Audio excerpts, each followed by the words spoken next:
पढ़िए तो प्रबंधन।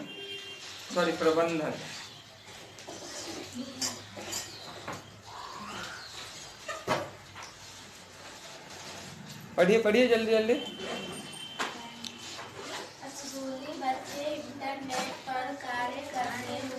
प्रबंधन शिक्षा के स्तर से प्रबंधन के स्तर को ऊंचा उठाया जा सकता है।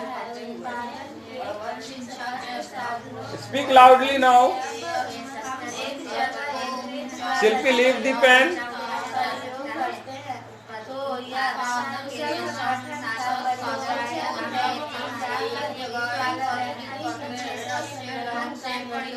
कर सकता है और जिसे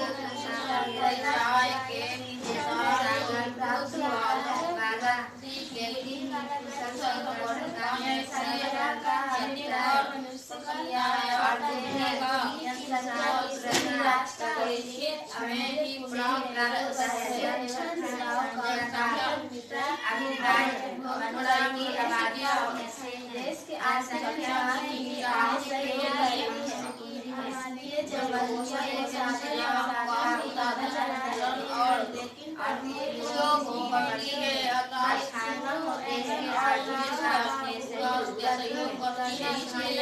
जनसंख्या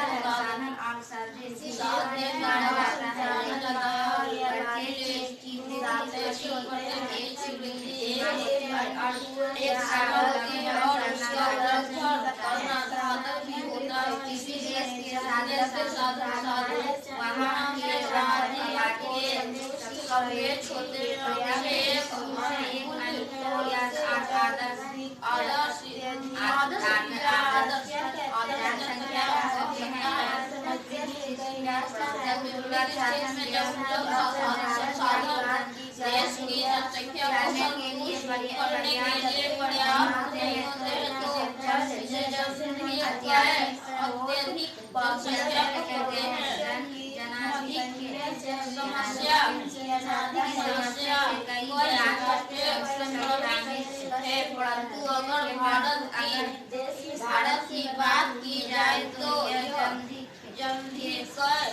सबसे खतरनाक स्तर पर है। जनसंख्या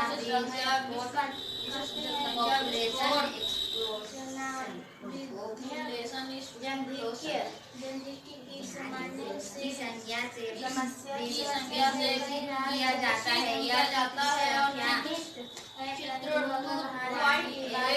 थोड़ा जोर से।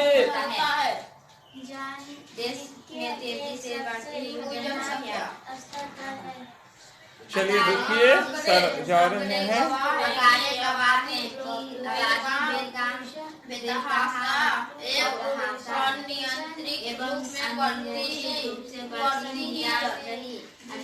चलिए देखिए बाबू यहाँ पर stop writing, stop speaking dear son. आज हम लोग स्कूली बच्चे इंटरनेट पर कार्य करते हुए इस तस्वीर को देखेंगे और इससे जुड़े हुए बातों से ही अपने इकोनॉमिक्स के क्लास को शुरू करने जा रहे हैं। प्रबंधन की बात करते हैं हम लोग, तो शिक्षा के स्तर से प्रबंधन के स्तर को ऊंचा उठाया जा सकता है। उत्पादन के समस्त साधनों को जब हम एक जगह एकत्रित कर अच्छे ढंग से प्रयोग करते हैं तो यह कुशल संगठन का परिचायक है। कुशाग्र बुद्धि वाला व्यक्ति ही कुशल संगठन का नेतृत्व कर सकता है और बुद्धि की कुशाग्रता प्रशिक्षण से ही प्राप्त होता है। चलिए थोड़ा सा हम लोग और आगे समझने की कोशिश करते हैं। जब आप शिक्षा के स्तर को ऊंचा उठाते हैं बाबू, प्रबंधन को समझिए। प्रबंधन को इंग्लिश में कहते हैं मैनेजमेंट। क्या कहते हैं? मैनेजमेंट। तो मैनेजमेंट का अर्थ है, जैसे कि सर ने कहा प्रियांशु को कुछ काम दिया था। क्या काम दिया था? कि प्रियांशु ही इस क्लास की मॉनिटर बनेगी, देख रेख करेगी इस क्लास का। तो ये अब किसी को कुछ भी पूछना होगा तो वो प्रियांशु से कह सकते हैं, या किसी को पानी की समस्या है, या कोई क्लास से बाहर जाना है, या कोई भी गॉसिप कर रहा है, आते के साथ ही आधा घंटा डेली पढ़ाई कर रीडिंग डलवाना है, ये प्रियांशु की जिम्मेदारी है। टाइम से क्लास पहुंचना है, ये प्रियांशु की जिम्मेदारी है। कोई गप तो नहीं कर रहा है, फालतू बातें तो नहीं कर रही, ये सब प्रियांशु की जिम्मेदारी है। तो हमने ये काम प्रियांशु को दे दिया है ना, ठीक है। अब प्रियांशु उसके बाद वो सारे बच्चों से ये काम करवा रही है। अब सारे बच्चे जो है खुद ब खुद अच्छा कर रहे हैं यहाँ पे, तो वो फिर अपने भाइयों के साथ, बहनों के साथ घर जाकर के भी अच्छा करेंगे। तो यहाँ पे क्या हो गया, प्रबंधन हो गया, व्यवस्था कर देना है ना, ताकि सब काम अपने आप चले, हर आदमी अपना ड्यूटी ईमानदारी से करे। तो प्रबंधन को तब तक नहीं समझा जा सकता है जब तक मनुष्य शिक्षित न हो जाए। जितना शिक्षा का स्तर ऊंचा उठेगा उतना ही अच्छा प्रबंधन का स्तर भी होगा। उत्पादन के समस्त साधनों को जब हम एक जगह एकत्रित कर अच्छे ढंग से प्रयोग करते हैं तो यह कुशल संगठन का परिचायक है। जैसे मान लीजिए कि कोई भी चीज अगर हम उत्पादित करते हैं बाबू, यानी बनाते हैं, जो मूल रूप से है उससे बदल दिए। जैसे आपके माँ बाप हमको क्या दिए, एक पल के लिए हम मान करके चलते हैं, एक बॉडी दिए, माइंड दिए। अब उसमें हम ज्ञान ठूस करके उसका लाइफ स्टाइल ही चेंज कर दिए, बोलने का ढंग, खड़ा होने का ढंग, सोचने का ढंग, सब कुछ बदल दिए। समाज में लोगों से व्यवहार करने का ढंग, मदद करने का ढंग, सब कुछ बदल दिए। तो उसको आप क्या कहिएगा, उसको संगठित कर दिए, उसको हम क्या कहेंगे, संगठन। क्या कहिएगा, अब वो व्यक्ति अपने आप को संगठित कर लिया। सुबह उठ करके वो जानता है कि दूध होना है, उससे ब्रश करना है, उसके बाद बेडिंग करना है, स्टूल जाना है, वो रेडी होना है, ये सब काम वो कर रहा है, अच्छा डाइट ले रहा है, तो खुद को संगठित किया। फिर अब वो अपने परिवार के सदस्यों को संगठित करेगा, तो अच्छा उत्पादन हुआ, एक अच्छे व्यक्ति का उत्पादन हो गया। ठीक उसी प्रकार से व्यक्ति का शरीर वही है, रूप बदल गया, सोच अंदरूनी स्तर पे बदल गया, तो शरीर में भी बदलाव आ जाते हैं। अब थोड़ा आगे चलते, कुशाग्र बुद्धि वाला व्यक्ति ही कुशल संगठन का नेतृत्व कर सकता है और बुद्धि की कुशाग्रता प्रशिक्षण से ही प्राप्त होता है। कुशाग्र बुद्धि वाला व्यक्ति यानी जिसकी बुद्धि बहुत ही तेज है, ठीक है, हिम्मत वाला, जो रास्ता बनाने का हुनर जानता है, जिसको रास्ता बनाने आता है। जैसे हमारे प्रभु श्री राम को ले लो एक उदाहरण के तौर पे, तो बाबू बीच में समंदर आ गए तो बस अब उनका गजब नौटंकी है।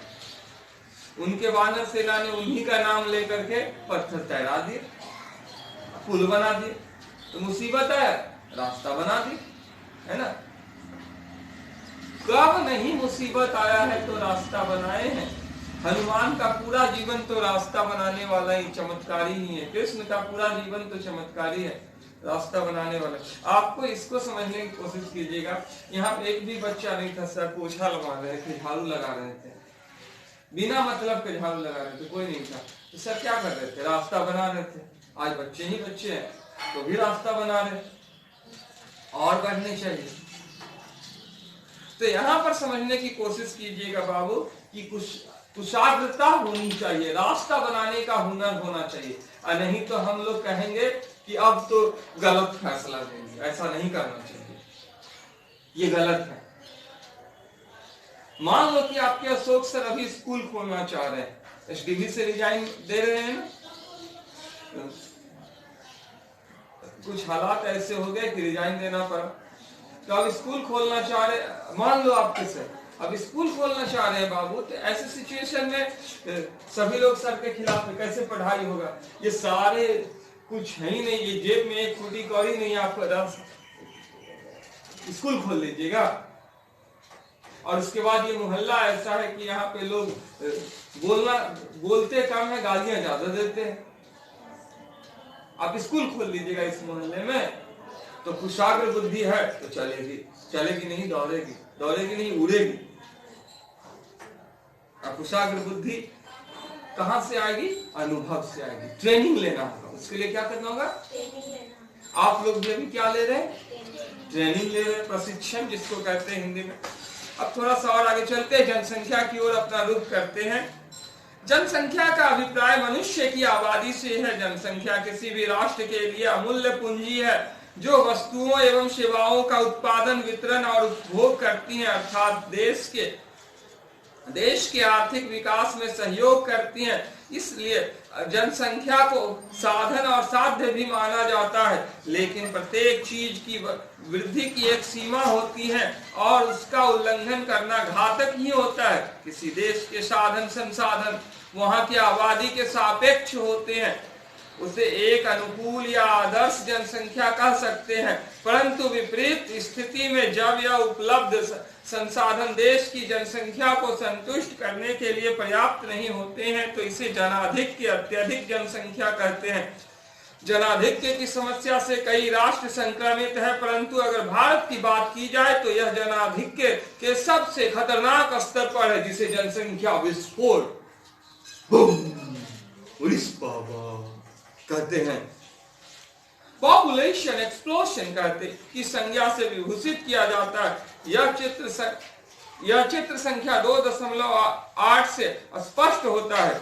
आज निकल जाओ ना शाम में रामकृष्णा नगर में, एकदम मच्छर की तरह या चींटियों की तरह, जैसे चींटियां इधर उधर घूमती रहती है ना, वैसे ही लोग हो गए, लाइन लग करके जा रहे, पो पा पो पो, एकदम ट्रैफिक जाम में पड़ जाओगे। थोड़ा सा आगे चलते तो बाबू इसको समझने की कोशिश कीजिएगा कि जनसंख्या का मतलब होता है जन की संख्या, यानी जन यानी लोगों की संख्या, यानी मनुष्य की आबादी। अब थोड़ा सा और आगे चलते हैं, ये किसी भी राष्ट्र के लिए अमूल्य पूंजी है बाबू। हमेशा याद रखो कि कोई भी राष्ट्र है उसका सबसे अनमोल पूंजी है वहां पर रहने वाले लोग। आदमी का क्या कीमत लगाइएगा? कुछ नहीं, क्योंकि आदमी है तो सब कुछ है, सारी वस्तुएं भी आदमी ही बना रहा है ना बाबू। उत्पादन जो कर रहा है उसको बांट रहा है लोगों तक, ये जो सामान बिक रहा है ये सब कौन कर रहा है? आदमी कर रहा है। और उस सामान को खाने वाला भी आदमी है ना, बनाने वाला भी आदमी, बेचने वाला भी आदमी, खाने वाला भी आदमी। कितनी अजीब बात है। अर्थात देश तरक्की करेगा अगर तो वो आदमी के कारण ही करेगा।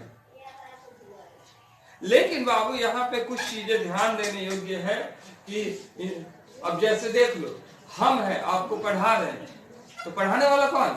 आदमी। पढ़ने वाला कौन? आदमी, इंसान ही है। पढ़ाने वाला ही मनुष्य, पढ़ने वाला ही मनुष्य। तो जो पढ़ा रहा है वो साधक है, ठीक है, वो साधक है, और जो पढ़ रहा है वो साध्य है।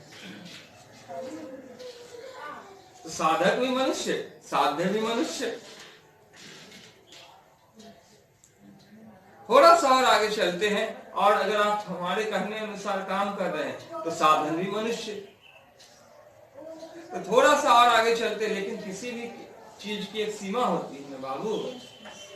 अगर आपके घर में मान लो कि 4 रोटी है, ठीक है, अगर आप 4 परिवार है, एक एक रोटी तो खा लेंगे। लेकिन अगर मान लो कि 40 है तो कैसे खाएंगे? तो एक रोटी का 10 टुकड़ा करना होगा, कितनी बड़ी मुसीबत में पड़ जाएंगे। माँ पहले कहा करती थी बाबू कि जान होगा है तब धन होगा। एक बेटा या बेटी, एक बेटा जो है एक लाठी होता है, ठीक है, और एक बेटी पूरा एक परिवार को जोड़ती है। तो जन जितना घर में रहे ना ओकरे घर में धन रहे। एक आदमी कमाने वाला है 100 रुपया कमाए, तो 4 आदमी कमाने वाला है तो 400 रुपया कमाए।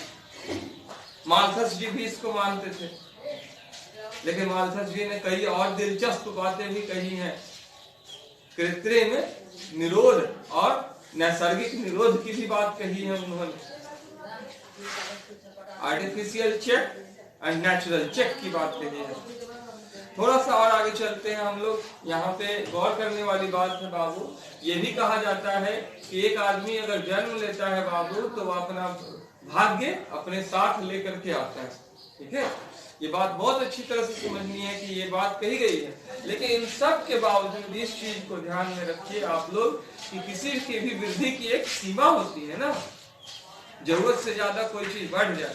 जैसे मान लीजिए कि आपको पेड़ पौधे हैं उसी हिसाब से मिले हैं, तांबे लोहा फल फूल फसल सब उसी हिसाब से मिले हैं। आज इंसान क्या कर लिया है, फल फूल नहीं खा रहा है, आज इंसान फसल उगाने लगा, खेती बाड़ी करने लगा। क्यों करने लगा भाई? क्योंकि फल फूलों से उसका गुजारा नहीं होने लगा। अब खेती बाड़ी से गुजारा नहीं हो रहा है तो तरह तरह के यूरिया खाद डाल करके पैदावार कर रहा है, फसल बहुत तेजी से उर्वरकों का प्रयोग करके फर्टिलाइजर्स का या ह्यूमस का बढ़ा रहा है, कई सारे उत्पादन कर रहा है, तरह तरह के मैगी वैगी क्यों बना रहे हैं, जान रहा है। अब देखो फल फूल जो है उससे कम पौष्टिक होते हैं ये अनाज, और अनाज से भी कम पौष्टिक होते हैं ये फास्ट फूड।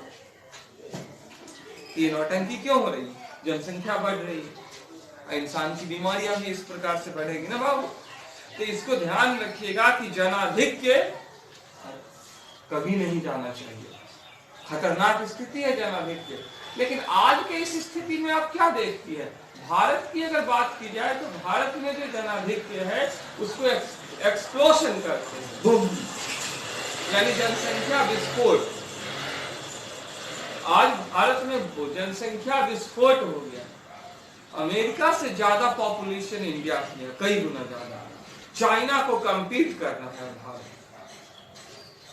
आज, जिसको देखो फिर भी कह रहा है कि मेरा अपना वंश चले, मेरा अपना बेटा हो, मेरे अपने योनि से मैं अपने बच्चे को जन्म दूं। क्या बेवकूफी है। ठीक है, बच्चों को पालना पोसना, माँ बनना सबसे उत्तम अवस्था है, पिता बनना सब, बच्चों का देखभाल करना उत्तम अवस्था है। आप अनाथालय से गोद ले लो ना, एक बच्चे का भी भला हो जाएगा, आपका भी भला हो जाएगा, उसको अच्छी परवरिश मिलेगी, वो जीवन भर नाम लेगा। मानव जीवन का भी प्रधान है। देवकी का लाला थोड़े ना कहा जाता है, यशोदा का नंद लाला कहलाते हैं। इसको थोड़ा सा समझने की कोशिश करो। लेकिन नहीं, लोगों को बच्चा चाहिए तो अपना ही बच्चा चाहिए, अपना ही वंश चाहिए। भारत अब जगह नहीं है रहने के लिए, भारत में एक और बच्चे का बोझ ये धरती सहने को तैयार नहीं है। लेकिन आप लोग हैं कि ठूसे जा ठूसे जा ठूसे जा। अकल के दुश्मन, कितने सारे पक्षी विलुप्त हो गए, कोई फर्क नहीं पड़ता। पेड़ पौधे इसी तरह से काट रहे, और घर में गुलाब लगा रहे, एक वृक्ष काट रहे, गुलाब लगा रहे, 4 पेड़ काट दे रहे, मकान बना दे रहे, और 2-4 गमले में पौधे लगा दे रहे। हाँ भगवान जी हम आपको खुश कर रहे, गाय मार करके जूते का दान कर रहे, असरफियों की लूट, कोयले पे मुहर लगा रहे, अरे अपने लिए मुसीबत पैदा कर रहे। थोड़ा सा और आगे चलते हैं। आंकड़े गवाह हैं कि आबादी बेलगाम बेतहाशा एवं अनियंत्रित रूप से बढ़ती ही जा रही है। आजादी के समय भारत की जनसंख्या 33 करोड़ थी, यानी 1947 में भारत की जनसंख्या 33 करोड़ थी इस पुस्तक की माने तो, जो तीव्र गति से बढ़ती हुई 2001 में 102.70 करोड़ हो गई। सोचो कितनी बड़ी हो गई, 102 करोड़ 70 लाख हो गई। गजब नौटंकी है, नौटंकी पे भी नौटंकी है। कैसा खेल खेल रहे हो भाई? पेड़ पौधों की, जीव जंतुओं की ये धरती नहीं है। भारत की जनसंख्या सेंसस प्रत्येक 10 वर्षों पर की जाती है। इसे निम्न सारणी से देखा जा सकता है बाबू, बढ़ती ही जा रही है, बढ़ती ही जा रही है, बढ़ती ही जा रही है।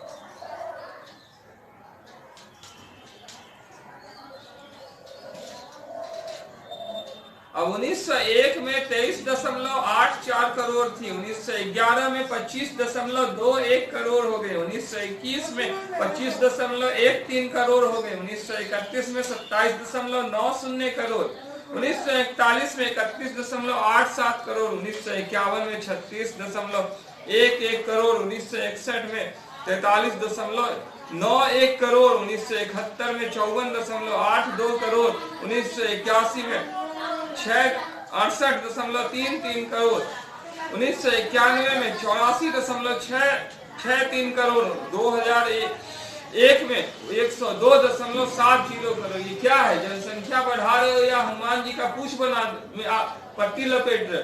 हनुमान जी का पूछ पूरी की तरह जनसंख्या बढ़ती ही जा रही है, साल साल बढ़ती ही जा रही है। कौन सी लंका जलने वाली है? अपने ही देश को जलाने वाले हो। जनसंख्या को रोको, फर्ज है ना हम लोगों का रोकना। बहुत सारे देश कंट्रोल कर लिए, चीन भी अपने आप को काबू में कर लिया। हम लोग क्या करें?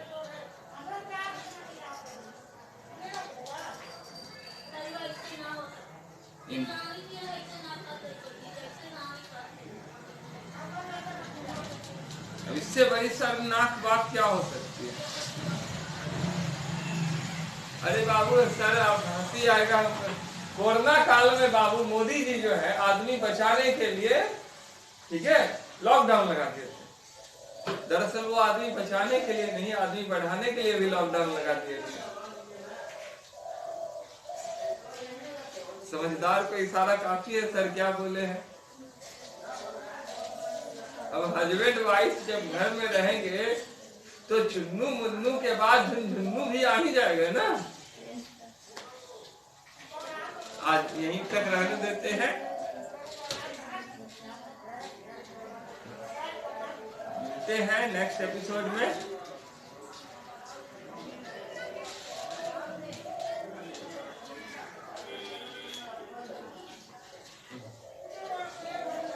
आज का क्लास कैसा था बाबू?